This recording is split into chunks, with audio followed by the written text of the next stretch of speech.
Tragically, I lost my son Ben to a fentanyl overdose. It was the hardest thing I had ever had to endure. It's happening across Canada. Fentanyl is wiping out an entire generation of our people.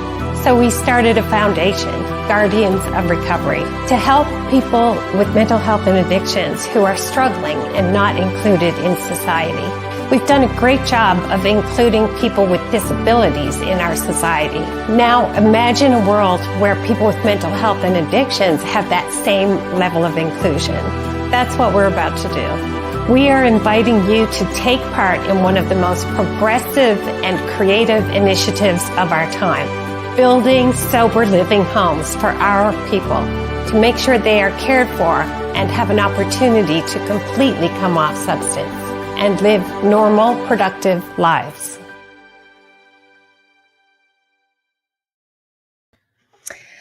Well, hello, everybody. I'm Tina Olivero. I'm your host for our podcast this evening. I'm the founder of Guardians of Recovery. This is the Guardians of Recovery podcast. And tonight we are fortunate enough to have Stacey Girard, who's all the way from Nova Scotia, joining us to have a super interesting chat about low barrier shelters, the good, the bad, and the ugly, what's happening over there in Nova Scotia, what's happening here in Newfoundland, why low barrier shelters are coming on stream. And, it's not all happy-go-lucky, as we've seen some things kind of falling off the cliff, shall we say, and not going as planned. So this conversation is hopefully just to find out, what's working, what's not working, as well as we'd like it to get people informed about what's happening with low barrier shelters, pallet shelters, and see what's actually happening in our neighborhoods. So welcome everybody to the show. We'd love to have your comments. We'd love to have your questions. Hi, Charmaine. If you have any comments, ideas, thoughts, or you want to contribute to this conversation, please do. We're tracking the comments down here. You're more than welcome to participate. That's what it's all about. So, Stacey, welcome. Thank you so much for taking the time to chat with us. Thank you for having me. I'm just sharing your podcast with everybody. Fantastic. Please do. Share away. So I think the first thing that we would love to have a chat about is your background, your interest in why you think this is an important topic at this stage of the game in terms of, all the different things that are happening out there. Why is this, a topic that you're passionate about? How does it directly relate to your past, your education, your passions, your interest? So growing up, I kind of wanted to be a helper, I guess you could say. For school, I took human services, child and youth. I worked with disabled adults for almost 9 years in their homes. Now it's kind of the focus is, I guess, community, safety, and a little bit of homelessness tied in, I guess. Right. I specifically went to school to work with at-risk youth, teenagers, and like, they're the next generation. This is affecting everybody. Yeah. So I think it's good to advocate for that as well. I kind of understand the gist of what it would be like in a shelter due to the fact that that's why I went to school. Like I could walk. I mean, I couldn't walk. I couldn't walk in today, but if I was to apply to a position in them, I definitely have the qualifications to get there. It's just right now in my life, I'm not there with 3 small kids. It's not feasible to work shift work anymore, but that would be kind of the background and the passion from 10 plus years ago when I finished school. Right. Yeah. So you have a background in youth and youth dealing with the challenges, the illicit drug crisis. Right now, for those who don't know, the number one cause of death in our youth age 10 to 19 across Canada is illicit drugs. It is a shocking statistic. And we are losing 22 people a day in Canada to overdose, another 23 people a day going to hospital because of overdose. So we have, 50 odd people either overdosing or dying from overdose right now per day in Canada, which is a shocking and alarming. These are not people who have lived a long life and, are ready to exit. These are people who have their whole lives ahead of them and are just left out of the equation. So people are naturally left with, well, how do we help these people? What are we going to do? How do we address this crisis? And part of trying to address it as fast as possible has left us in some very compromising positions. Much of what we see in BC right now with that crisis and the safe supply, I guess, solution not going as planned, and the low barrier shelter not going as planned. So before we start the conversation, what I'd really like to do is give the definition of what a low barrier shelter is, because a lot of people don't really understand what a low barrier shelter is, how they came about. What we're starting to see is some of them are super, super dangerous. My experience with my son, Ben, who I lost to overdose, was because he was in a low barrier shelter. And I have absolute horror stories. So we'll get into all of that. But here's what a low barrier shelter means.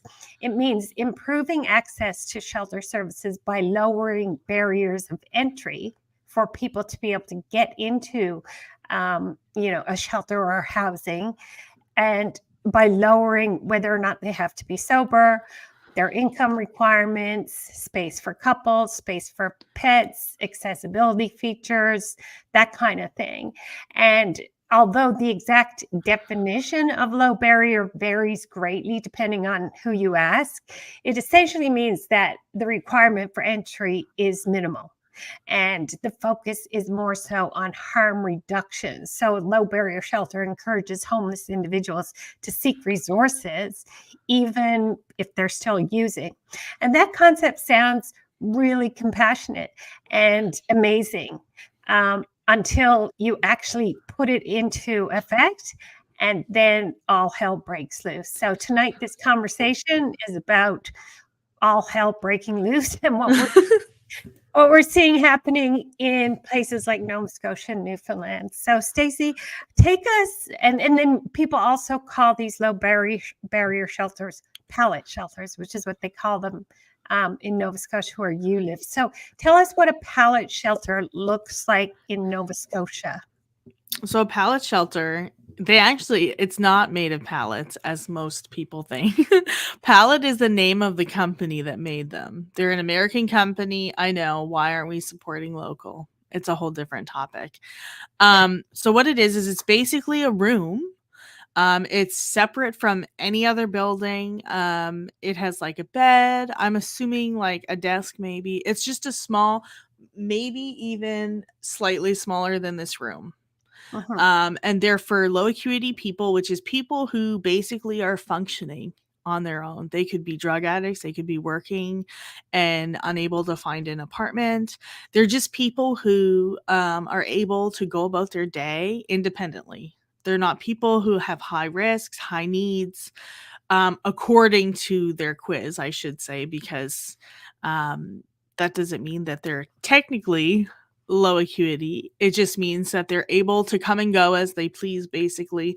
I don't want to downplay it, but it's basically a glorified tent, because for a long time there was encampments here and the government was tired of seeing people sleep in tents. So this was their solution, was this shack, this room. However, they, like in Sackville's case, there's a shelter directly on the property that houses individuals who are sometimes high acuity, people who are full-blown drug addicts. Maybe they have mental health issues that they're unable to control with medications due to our doctor shortage. There's plenty of reasons why they are unable to be in a pallet. Stacey, sorry for interrupting, but just before we go any further, so that people understand, what is the difference between high acuity and low acuity? So low acuity would be like somebody who maybe is an addict or somebody who has severe mental health issues, but maybe they're monitored. So like an addict who might be on a medication, say methadone perhaps, and Mm, they're living their life, not so much like active addiction. However, they could be in, like improving their lives. They could be somebody who has mental health issues that are controlled with medication also. They could even be a vet or somebody who just simply can't find housing. These have no financial requirements. They are free. You live in them for free. You don't pay anything to be there. mm-hmm. Okay, got it. So, in your area, what is that pallet shelter called?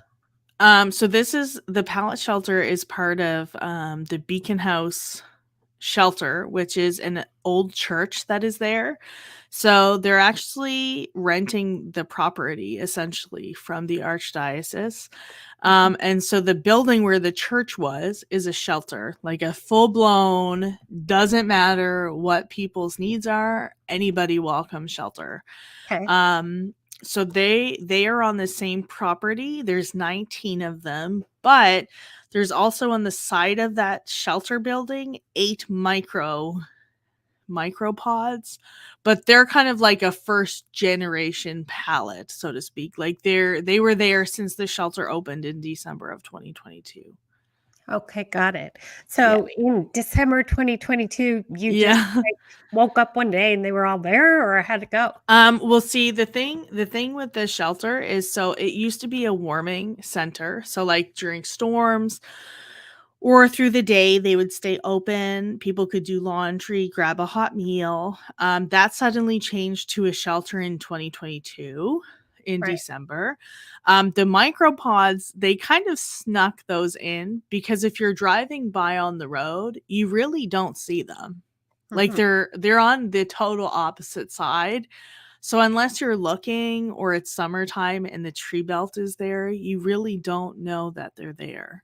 Mhm. And then the 19 pallets, they've actually just recently came out about a month ago, month and a half, because we had our city information or community information session on February 15th regarding those, and they were open shortly after. So Okay. they're very new. The pallets are very, very new. Okay. So, got it. So it's sort of evolved in a three-phase process, Yes. and you guys really didn't have much to say about whether or not that was okay. It There just is no say. yeah. But it all sounds very compassionate and rosy and wonderful thing to be doing to help our homeless in that way. Yeah. However, it's not going that way, is it? No, it is a very flawed system for multiple reasons. One of those reasons is that it's basically a harm reduction site. There's no stipulation on being sober. There's no incentives to be sober. It's basically a come as you go type of situation. Mm, There's, I'm assuming, a needle exchange around somewhere. From my understanding, though, they are I say unable because I'm sure they're able to, but they're not allowed to do drugs on that property, which is why it's trickling into the community, and the community is finding the drug paraphernalia outside of their property. okay, so they're not allowed to do drugs on premises, but just around the perimeter of the premises, they're starting like, what kind of things are you finding? Where are you finding them? Who's finding them? Do kids have access to this? Is there drug transactions happening? What's going on? So this location is actually, I say door to door because that's what Google Maps allowed, but it's actually probably close to 150 meters from the shelter at junior high. So there's also directly across the street is something called a Met Field. It's like it's like our, I don't want to say, it's not a sports complex, but it's like it's got a track and field there. So like the local events would happen like for the high schools, football field, like lots of sports activities. And then down the road, another 500 meters, probably shorter if you cut through paths. But Google Maps doesn't allow that either. There's also a daycare, there's a lake. So the lake isn't usable due to bacteria levels a lot, but there's a splash pad. There's trails that connect through the community. It's basically in the middle of everything that Sackville has to offer, like in terms of recreation and everything like And that. so it being in the middle of your recreational hub, how is it negatively impacting the neighborhood? Very. It is very much so, to the point that the stadium up the street, parents have stopped memberships because they don't want their kids even around the community. There's people who can't go for walks, teenagers who have been harassed for lunch money, and asked to buy weed and cigarettes because people approach them and ask for these things. There's needles everywhere. And I say with confidence, like, this was not growing up. There was no needles, but they're finding them on school property. They're finding them off school property. They're finding them literally everywhere. Parks, capped, uncapped. There's open liquor, which, I mean, teenagers drink down there, but this is a noticeable increase. Like, this isn't normal. This isn't a common thing. This is something that has literally exploded since that has opened the last year. Right.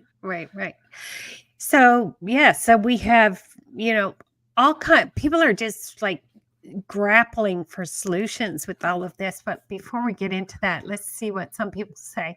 The structures ranging in size from 6.5 square meters to 11.2 square meters. So I guess that's the size of the pallets. Charmaine says, who decides what level these people are at? Sounds kind of scary to me. Yep. What a sad situation. Tracy says, hi, everybody. Thanks for joining in. If you have any questions, please let us know. Okay. So just to sort of break it down a bit, then, so what we see is, how many people would you say there's in total? Okay, so the shelter can house 24 people. I believe it's 12 male, 12 female. There are 8 pods on the outside, or another 8, so that's 32. And then there's the 19 pallets. However, I believe there might be a couple that are for couples who might be experiencing homelessness there. Right. So that might be, so averaging, I would say 45 to 50 people there. So that actually adds up to 51. So let's say 50. Let's say 50. Yeah. So there's 50 people who are at any given stage of mental health, illness, or addiction, or both. Yeah. And these low barrier shelters don't discriminate, rightly so, in many ways, but it doesn't take into consideration the community impact. Like, most businesses take into consideration the environmental impact, the community impact, but for some reason we haven't had that same level of consideration when it comes to the shelters. I'm not sure if it's because it's reactionary, people don't know what else to do, or it's just so early in the game that we don't have the right structures and certain, I guess, impact considerations, community impact considerations. First of all, the community should be invited to give their thoughts on this before they're ever opened there. That's another. I think they didn't because they knew the answer. Right. Yeah. So that's why I don't think the community was really involved here. Right. So that's a no right off the bat. Yeah. Now, some of the things that we're seeing in shelters in Newfoundland, my son stayed in a shelter for youth and he stayed in a shelter for adults. And both of them were absolutely horrific, even though they say that they're not allowed to have violence, threats, sexual harassment, theft, distribution of drugs. Every one of those things happen in those shelters, and then some, like people overdosing, fires being lit, um, violence, threats, rapes happening with like older men against people who have very extreme mental illness, younger men, thefts. Every time you turn around, your clothes are missing. Um, Yep. and people smoking crack in the driveway. uh, Here for our youth center, people smoke dope on the property. It's like just common knowledge. It's what they do.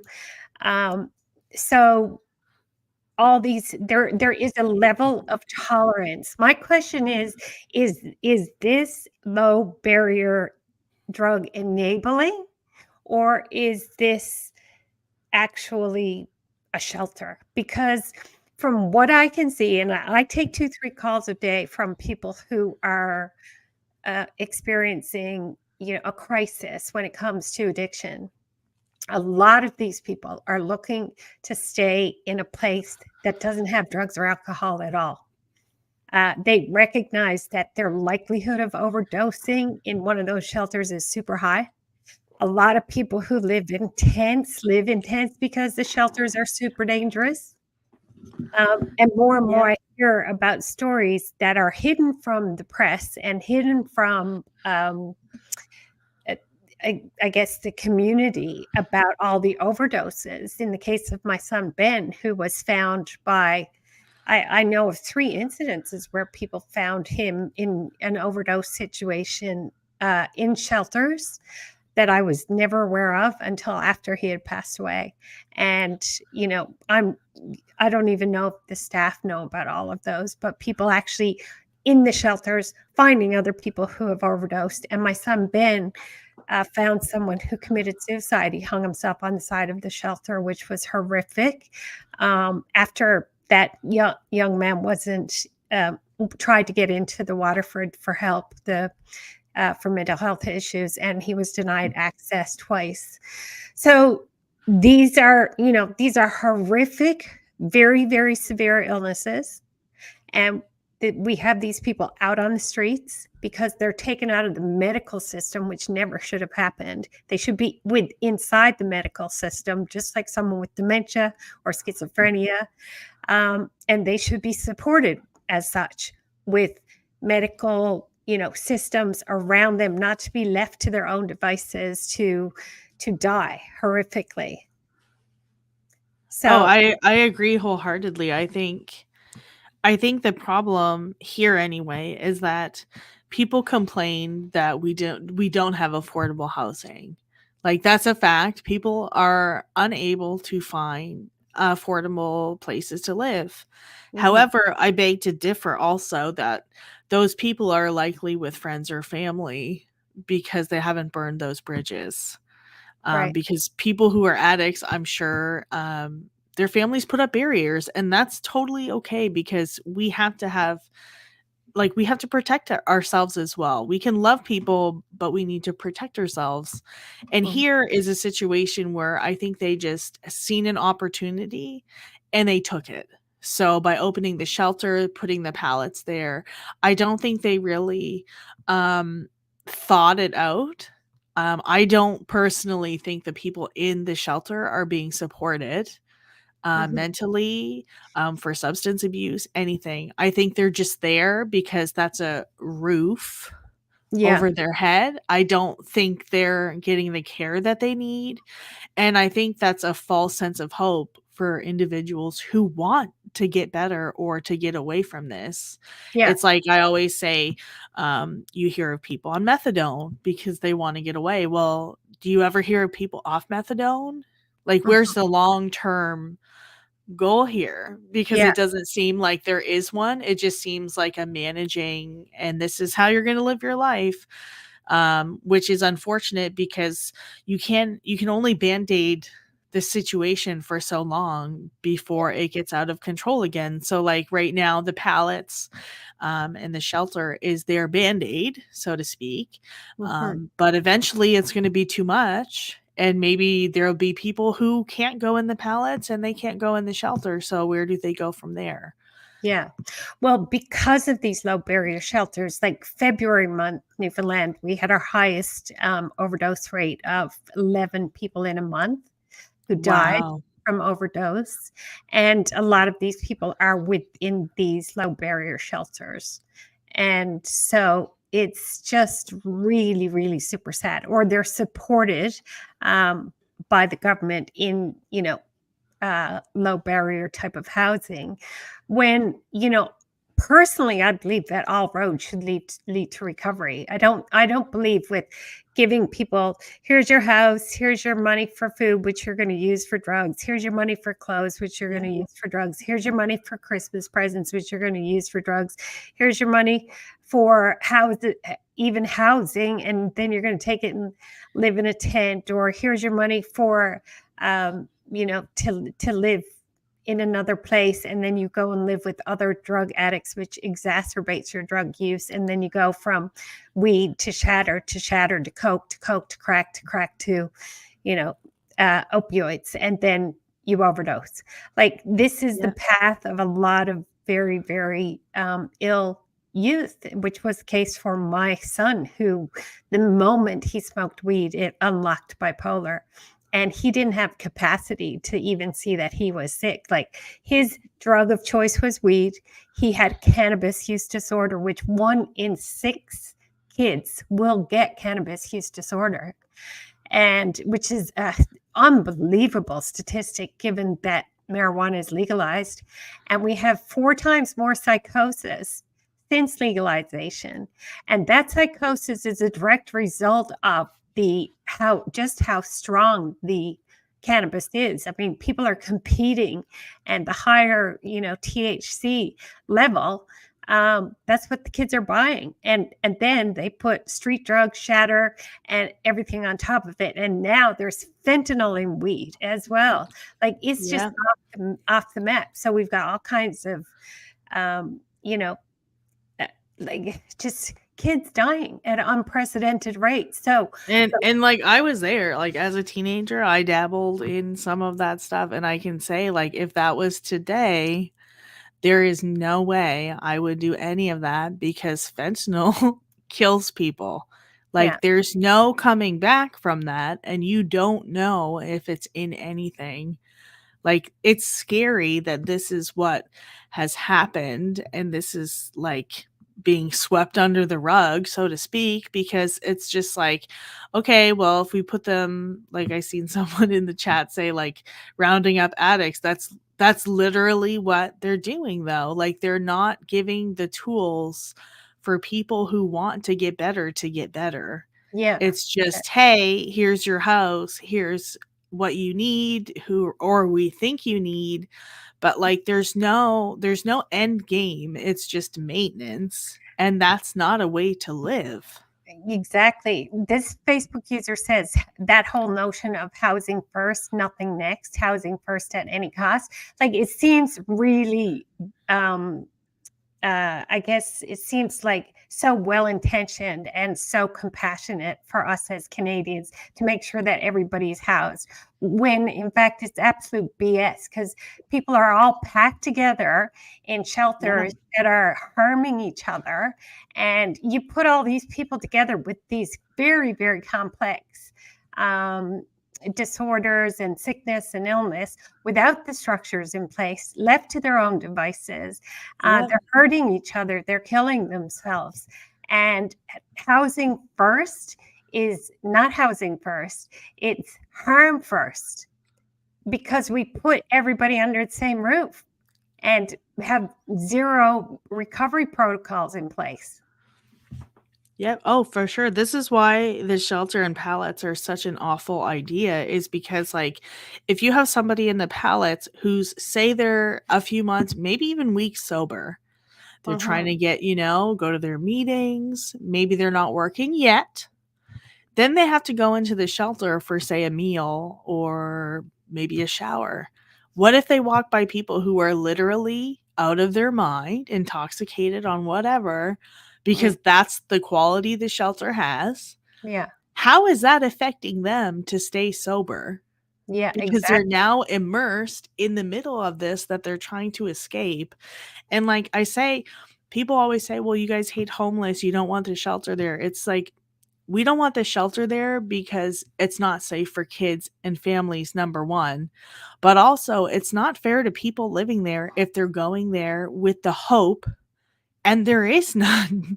Like, Exactly. that's awful and Yeah. that's not okay. And like I said, like for the shelter, there's a social worker that works there full time. And then there's 3 staff plus volunteers, which I don't include those because they're not technically working. So, Right. like, if there's 24 people and one person, let's say one person overdoses, so you got 3 staff. You have somebody getting the overdose kit. The name escapes me because I can't say it Nalox properly. the nalox Yeah. naloxone. Yes, the kit. So they're administering that. Then you have somebody else on the phone with Mhm. 911. What if somebody else overdoses? Now you have a second person and only one bouncing staff member. Like, this isn't safe. No, it's And there when people, definitely. and like the whole, like, we don't ask, we don't tell, basically, with drug users. We Yeah. know that there's drug users because we see it in the community. Like, we see it because they can't do that there. Maybe they don't want anybody to know they have it. So, Mhm. like, this whole, like, harm reduction and, safe support, like, this isn't safe at all. You're just saying, like, "Hey, you can do it, but be sneaky about it because we don't wanna see it here." And that's a really sad thing because the community is feeling the fallout here, and Yeah, there's nothing we can do. precisely. Yeah, there's a whole bunch of different points, including discrimination in there. But before we get to that, let's see what Tracy says. It sounds like they're rounding up the addicts and keeping them in one area, yet not showing them a way out. I Yep. mean, I've heard people in harm reduction say, this is our opportunity to get close to them, to introduce them to programs. I wish that was true. I wish that was working. I wish there was evidence to say that that's actually happening. But from my experience and what I see happening in the shelters here is when you have drug dead shelters that are enabling addiction, it just perpetuates more addiction and more deaths. There is no study that I Yep. am aware of that says that harm reduction and low barrier shelters is helping addicts recover.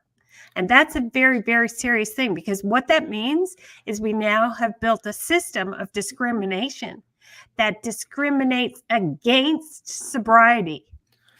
So if you want to get sober, the situation, the low barrier, where we've invested all our money, all our taxpayers' money into hotels and low barrier shelters for these people to stay and pallets, we've invested all of this money into a low barrier situation, whether it's, hotels, pallets, shelters, that continues to perpetuate addiction at the expense, which is discriminatory, at the expense of people who want to get sober.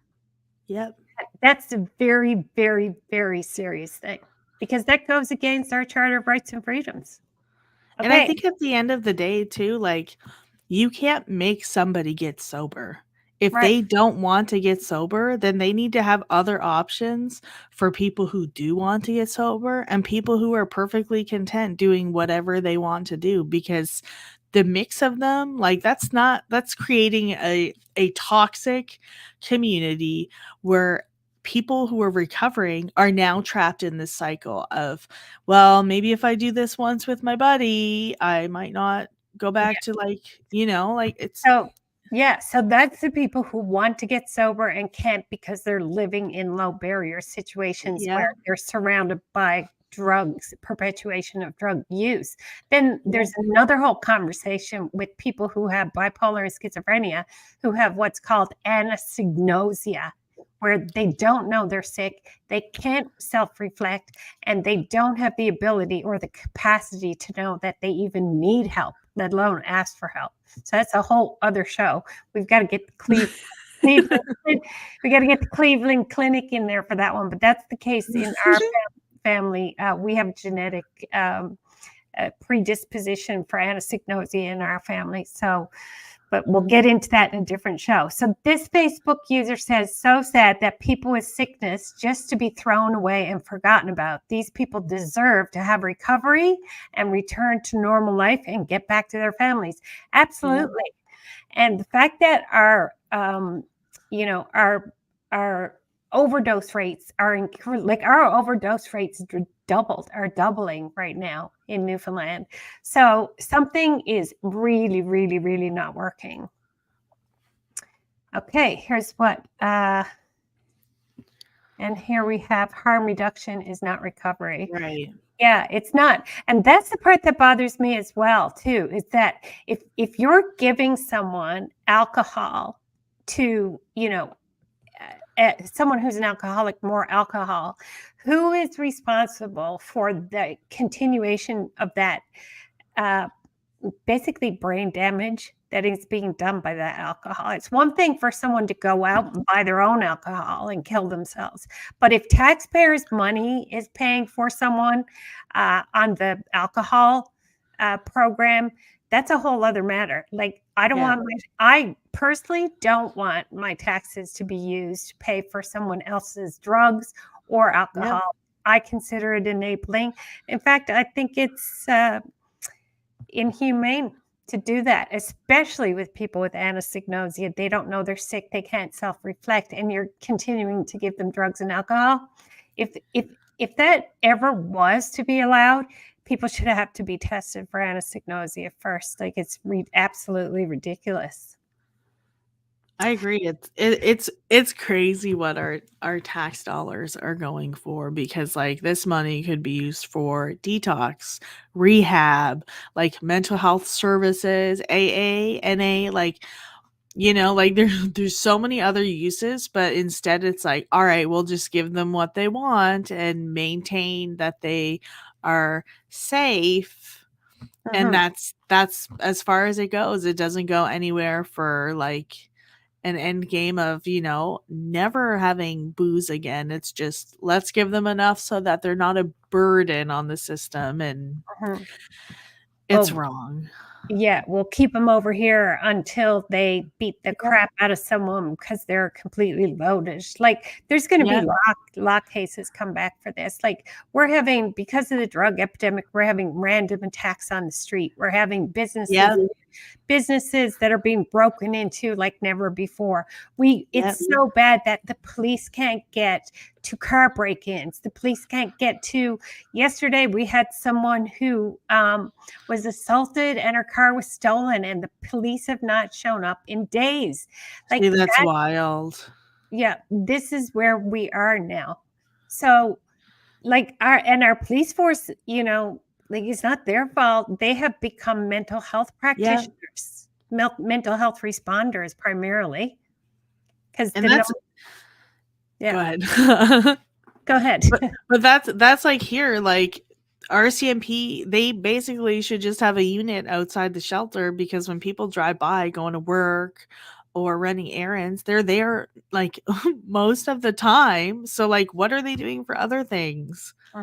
And like, I think a big thing that struck me recently was there was a methadone bottle found at the school, which suggests to me that somebody who's been given this or is taking this for maintenance or to quote unquote maybe improve their life is now being careless with methadone bottles. So like, this goes so much deeper than just like, okay, people want help. This is people who should have help or should do things, but not next door to a school. Like the resources it's taking to house these individuals where they're at and to have them where they are is it's astronomical. Like it's trickling down from the top and there's no help. Like for example, today I wrote emails to higher ups and safety was number one. I said to the DCS minister, like he said the other week, their concern was, people need dignity and to feel safe with a roof. And my question back was, well, what about the community? Yeah. Like, you're the Department of Community Services. We need help. And then I sent another one to the justice minister, like, where's the funding for extra patrols? Yeah. Like, why don't we have all these things? Because, like, it's not just an issue of, okay, we'll house them and they're fine. Like, these people probably should be away from communities. They should, I don't want to say institutionalized because it's not, but like they should be somewhere where they have staff and support 24/7. Exactly like we would do, how we would help someone with dementia. Is Right. exactly how we should, like, addiction is a brain illness. We know that, right? There's not a doctor across Canada that's going to disagree with that I know of anyway. And so if that's the case, why has addiction been taken out of the Mental Health Act in some cases? Why has it been taken out of the medical system and put as a separate entity? And when people go and show up, they're like, oh, he's an addict, like cast aside. Yeah. Even once someone has overdosed, clearly shown that they're a danger to themselves and often danger to others. And yet, oh, he overdosed. Oh, he's sober now. Let him out the door. When in fact, this person has a long track record. They can't even get themselves to they can't even get a form, fill out a piece of paper to get their ID back. Yep. And Yep. they have a long list of, court orders, and they can't even Yeah. get themselves to court. Like, their mind is hijacked. They cannot think for themselves. And yet we have, like in Edmonton, there's 6,000 people in tents. That's mind blowing. 6,000. When I went there to see that, people, it was zombie apocalypse. People Yep. talking to themselves, screaming, throwing chairs, little tiny kids selling drugs on bikes. It was like nothing I had ever seen. And that's just percolating across Canada. And Yeah. for the life of me, I can't figure out why Justin Trudeau, our leader of the country, is not stopping this. Like, this is preventable. We get what we tolerate, and we have a enabling leadership right now. And I always laugh because that's how I handle situations sometimes, because like we've seen this before. Like America hasn't done, like they've been doing this. We've seen the documentaries, we've seen the TV shows. Like this is new for us, but this is not a new concept. It's just new here. So like what needs to be done is not being done, and it's just swept under the rug and hope for the best, and then it's like you're on your own. Like the services that they claim to provide are not adequate.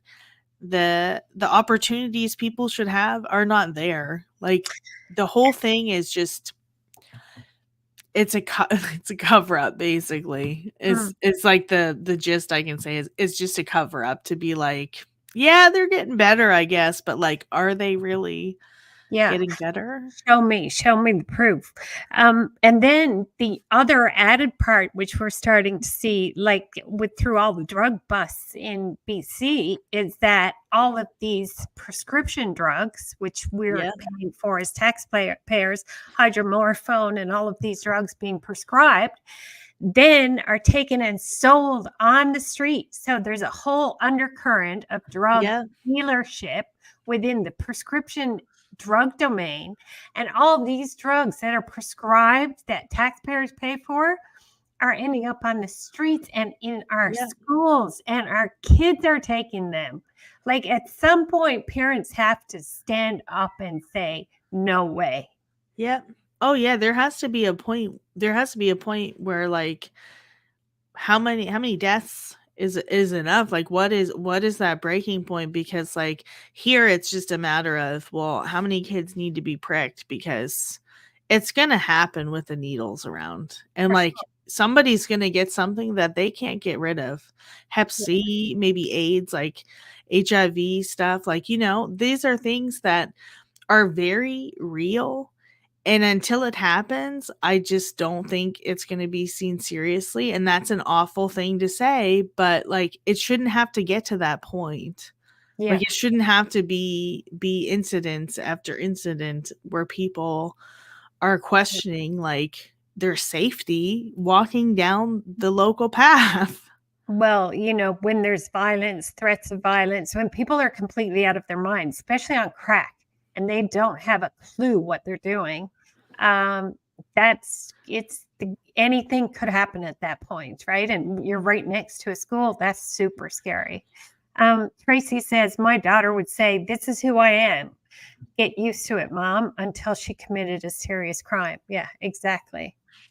And just to say they are doing something. Yeah. That's what it is. The government's saying, yeah, well, we're doing this. Yeah. And that's the thing. Like, that's the part that makes me so peeved off, is that underneath this umbrella of, oh, look how good we are in Canada. Everybody has a home. Yeah. Well, why is everybody on the streets? Why are thousands and thousands of people in tents? Why are shelters so dangerous that people prefer? And why are they full? Like they're full. Like they're not empty. These shelters are full of criminals, addict, people who need mental health. Like they're not empty. These are full shelters that nothing further is happening. Yeah. So I guess that's all of what's wrong and what's going wrong. So if you were leader of your province, what would you do to fix all of this? I would definitely move the shelter for sure. Where would you move it? I think personally the pallets need to be moved to the Nova Scotia hospital. They have a parking lot beside it. There's wraparound services that are 24/7. If they need to be admitted, it's right there. Maybe people admitted can see the pallets and that's their motivation to, get better. Maybe that's the end game for them, and then continue on and continue on. I think mental health services, rehab, detox, rehab and detox should not be an elite thing, because that's exactly what it is. It's for people who are elite with the savings, and it shouldn't be that way. Yeah. So I think that needs to be addressed wholeheartedly, is actual services.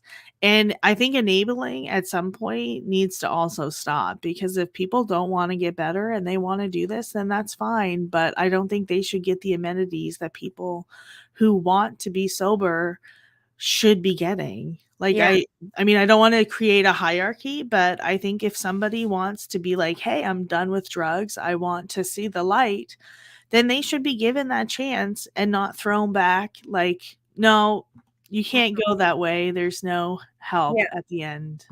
Well, in the case of my son, he wanted to go to detox, and they said, no, go next door and go on Suboxone, which just like he died 2 months after that. So he was on Suboxone and every other drug. Like and he was never tested for bipolar or anosognosia. He should have had a professional person diagnose first and foremost. One Facebook user says, I'd like to put Justin Trudeau and Andrew Fury in a tent with other addicts. Maybe then they'd actually do something to help them. Good point. And something needs to be done. So many people are suffering, and their loved ones are suffering too. It's so disheartening. Is it ever? And the thing too is, like, for people that do want sobriety, getting into rehab and getting into detox is taking weeks and months. I don't know if it's the same in Nova Scotia. Yeah, it is.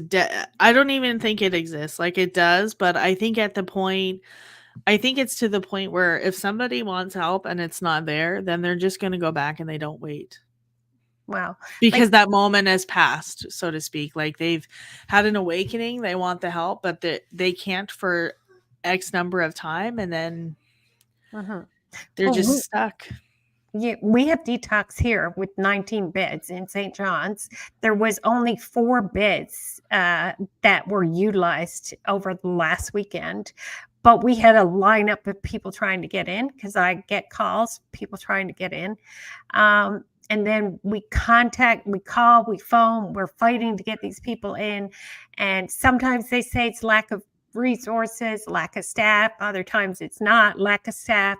I don't know what's going on, but if we have 19 beds, why can't we get 19 people in there? And then to add insult to injury, they get detoxed. They're doing great. Then they put them out on the streets with Yep. months wait time to get into rehab when they Yep. should be going on demand detox from detox to rehab. Like that's not an Right. unreasonable expectation. We're setting people up to fail and setting people up to die by letting them detox and then wait time, Yep. and then maybe they might get to rehab.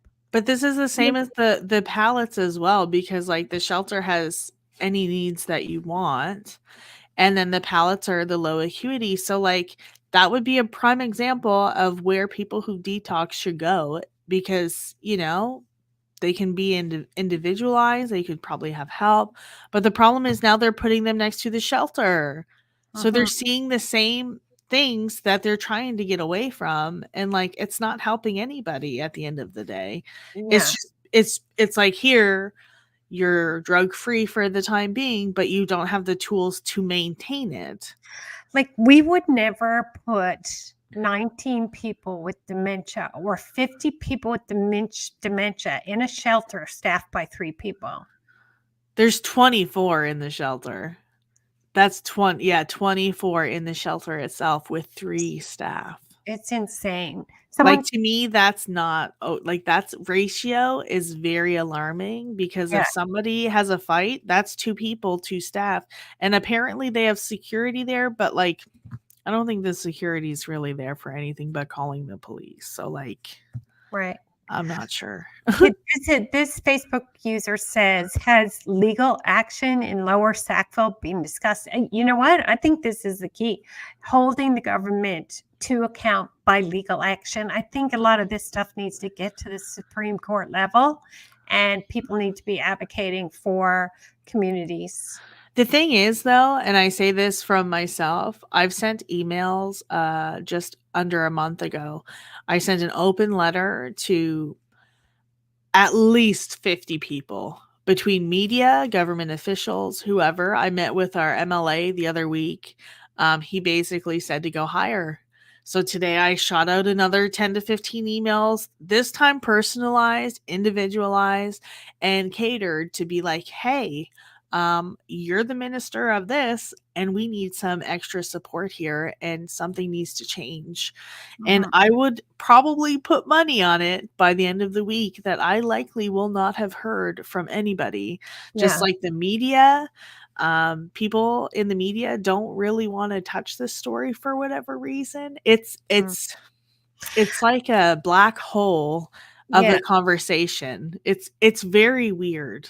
I think we need the right lawyers on this and the right investigative reporters, and then we might get some headway. So Tracy says, exactly, and they want help and they are made to wait, then it's easier to use, right? Yep. And then this person says, the government don't care. They don't understand unless they live it. I wonder sometimes if they have any addicts in their families, and if they do, they don't care. Rots me to the core knowing my son had no options for him, only jail. Yeah, Yep. that's the other piece is, where are these people?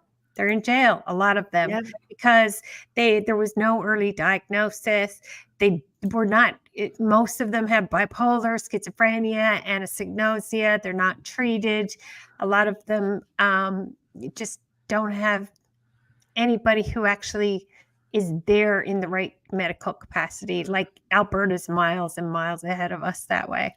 I actually mentioned that because I believe Alberta has the new minister for, is it homelessness an addiction, maybe. Yeah, they And do. I even mentioned that, I forget who, I Mm, think to the premier, and I said, "Maybe it's time we do what other province has done and bring in somebody who can do this, because obviously it's enough that the ministers currently are unable to, take care of." So I said, "I think we need to look at this, because this is not going to get better. It's not an mm.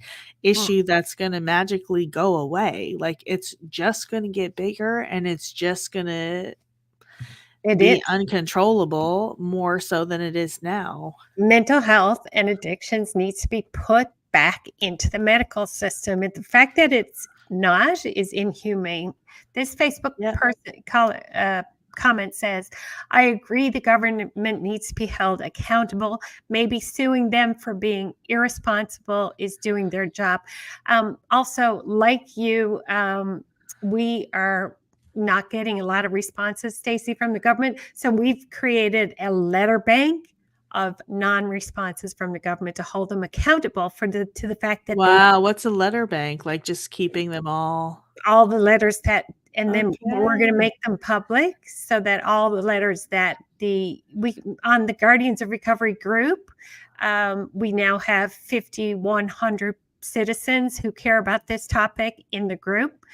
And you guys, all people in Nova Scotia, it's a Guardians of Recovery is a national entity, so anybody can join. And so if we don't get response from government, we'll put the letters in there. We're creating a Wow. letter bank of all the non-responses, because if government's not responding to people, we're going to release it, 2 weeks before the election. That's smart. I may have to take that page for my own, because it's only been a month, but they're starting to add up. Like, it's worrisome that Yeah. there's no response. Like, these are people we elect, and they're supposed to be for us. But it's like radio silence everywhere. Nobody's saying anything. Like, it's worrisome that nobody wants to touch this subject. Yeah. In federal, my daughter is being treated for her mental health, ADHD, and bipolar. That's good to hear. And I did hear that in Her Majesty's Penitentiary, there's a 12-step program now with 8 people in the program. So that's good to hear too. And this comment, this is also why HMP is so full. Yes, mental health and addictions for sure. For sure. So if I had the perfect world, what I would do is I would make sure that mental health and addictions was treated like any other illness. I would have the exact same supports as we have for dementia patients. I would have early diagnosis. I would never, ever leave these people out on the streets, even though they say that they're perfectly fine. They want to be on the streets. First and foremost, I would have them tested for anosognosia to actually see if they have a capacity to know that they are sick and whether or not they have capacity to stand trial in court. If the answer is no and no, they need full supports for medical attention. Otherwise, we are putting a dementia patient on the street. So, as well, I think creating sober living homes, sober living cities, sober living villages, one of the biggest, most attractive things about recovery is being in a recovery community with other people recovering with the same goals and initiatives. So if people know that they have a great place to go to, like, we shouldn't have a recovery place that is institutional. We should have a recovery resort. That's fun, beautiful, art, music, all kinds of self-expression. We should have sober living homes and cities where people are enjoying their life, recovering on purpose, finding meaning in their lives. We need to build all of that. So before we spend money on low barrier or anything, let's take all that money and put it towards rehab, recovery, sober living homes, sober living cities. And then if we still need low barrier shelters after that, that's when we should consider that. Yep. Agreed. Yeah. Well, that's quite a show. We are at the end of our we are at the end of an hour chat, which goes by so fast. Like a ranch, Tracy says. Yeah, I think a resort. Like Newfoundland, Nova Scotia, we have clean air, clean water, most beautiful attraction. There's so much unused land. It could literally go anywhere. Like, Yeah, there's so many places it could be. exactly. So we need to get creative about this. Last comment, the government stigmatizes mental health and addiction the same as the uneducated. I am so angry. I'm angry too. Thank you. Someone says, ladies, my first time. Great job. Awesome. That's awesome. Okay, Stacey, well, thank you so much for joining us on this show. Keep us updated as to what's happening in Nova Scotia. Yes, thank you so much for having me too. Hope to have you on the show again. Share the show, on your channels as well. And if there's anything that we can do, please join us on Guardians of Recovery Facebook group. Invite all your friends. We are like minds trying to solve this tragic, tragic situation. And we will be across Canada as a national entity, a national voice, standing for sobriety for our people. Yes, for sure. I will send the invites tonight. Great. Okay, well, that's it for us for tonight, folks. Thank you so much and have a good night.